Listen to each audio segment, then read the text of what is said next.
कहानी अपनी तुलना दूसरों से ना करें। एक बार की बात है, किसी जंगल में एक कौवा रहता था। वो बहुत ही खुश था क्योंकि उसकी ज़्यादा इच्छाएं नहीं थी।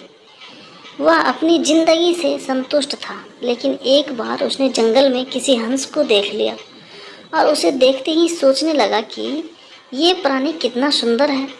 ऐसा प्राणी तो मैंने पहले कभी नहीं देखा। इतना साफ और सफ़ेद, यह तो इस जंगल में औरों से बहुत सफ़ेद और सुंदर है, इसलिए यह तो बहुत खुश रहता होगा। कौवा हंस के पास गया और पूछा, भाई तुम इतने सुंदर हो इसलिए तुम बहुत खुश होगे। इस पर हंस ने जवाब दिया, हाँ मैं पहले बहुत खुश रहता था जब तक मैंने तोते को नहीं देखा था। उसे देखने के बाद से लगता है कि तोता धरती का सबसे सुंदर प्राणी है। हम दोनों के शरीर का तो एक ही रंग है, लेकिन तोते के शरीर पर दो दो रंग है। उसके गले में लाल रंग का घेरा और वो सुर्ख हरे रंग का था। सच में वो बेहद खूबसूरत था। अब कौवे ने सोचा कि हंस तो तोते को सबसे सुंदर बता रहा है, तो फिर उसे देखना होगा। कौवा तोते के पास गया और पूछा, भाई तुम दो दो रंग पाकर बड़े खुश होंगे। इस पर तोते ने कहा, हाँ मैं तब तक खुश था जब तक मैंने मोर को नहीं देखा था। मेरे पास तो दो ही रंग है, लेकिन मोर के शरीर पर तो कई तरह के रंग हैं। अब कौवा ने सोचा कि सबसे ज़्यादा खुश कौन है, यह तो मैं पता करके ही रहूँगा। इसीलिए अब मोर से मिलना ही पड़ेगा।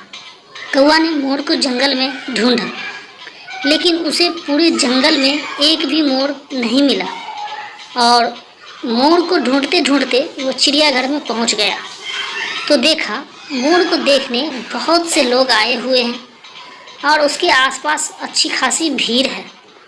सब लोगों के जाने के बाद कौवे ने मोर से पूछा, भाई तुम दुनिया की सबसे सुंदर जीव हो और रंग बिरंगे हो। तुम्हारे साथ लोग फ़ोटो खिंचवा रहे हैं, तुम्हें तो बहुत अच्छा लगता होगा और तुम तो दुनिया के सबसे खुश जीव होंगे। इस पर मोर ने दुखी होते हुए कहा, भाई अगर सुंदर हूँ तो भी क्या फ़र्क पड़ता, मुझे लोग इस चिड़ियाघर में कैद करके रखते हैं, लेकिन तुम्हें तो कोई चिड़ियाघर में कैद करके नहीं रखता और तुम जहाँ चाहे अपनी मर्जी से घूम फिर सकते हो।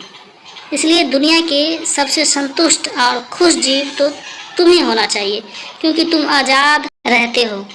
कौवा हैरान रह गया क्योंकि उसके जीवन की अहमियत कोई दूसरा बता गया। दोस्तों, ऐसा ही हम लोग भी करते हैं।